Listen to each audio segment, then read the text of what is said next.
السلام عليكم. صلوا بينا على النبي وتعالوا بقى النهارده نعمل ايه؟ كبسة سعودي بالفراخ. حقيقي من اجمل الاكلات اللي انا عملتها. طعمها كان جميل جدا، وريحتها كانت قلب البيت، والفراخ كانت واخدة سواها، وكانت شامة كده من البهارات، وكانت طعمها في حتة تانية خالص، والرز كان خطير.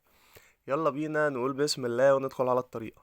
الأول عندنا في حلة هننزل بمعلقتين من السمنة ومعلقتين من الزيت. بعد كده بقى هنجيب واحدتين كده ليمونتين ناشفين، وهننزل عليهم بتلات أربع فص حبهان وورقتين لورا. بعد كده يا باشا هتنزل بقرنفل.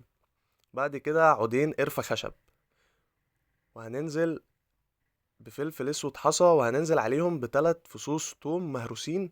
واهم حاجه بقى نطعمها وندلعها كده بقرن فلفل حامي ومعلقتين من الصلصه، ونقلب الكلام ده كله مع بعضه.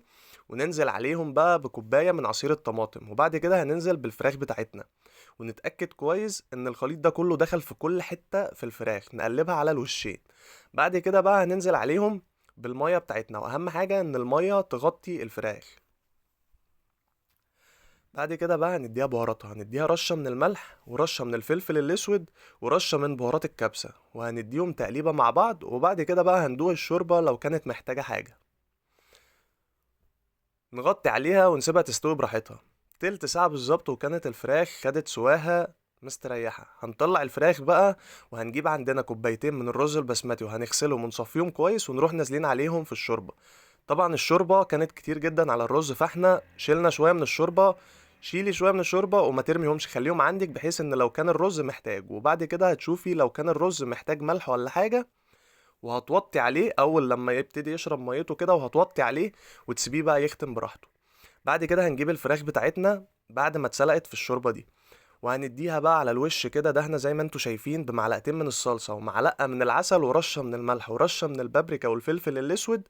وادهني بقى الخليط ده كله في كل حتة في الفراخ، وتروحي حطها في الفرن عندك. بعد كده بقى نعمل سلطة الدقوس على ما الرز بتاعنا يستوي.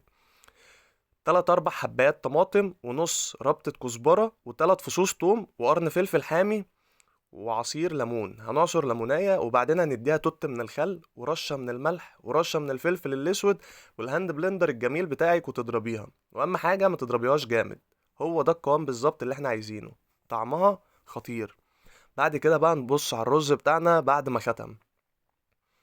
الرز يا باشا ما اقولكيش ريحته خطيرة. بص الرز طالع مفلفل وريحته جامدة جدا، وسلطة الدقوس طبعا مدية طعم للأكل خطير. والفراخ كانت في حتة تانية بجد، حقيقي من أحلى الأكلات اللي أنا عملتها. جربوها بالطريقة دي وصدقيني مش هتندمي. إن شاء الله تعجبكم، وأشوفكم في فيديو جديد، وشكرا.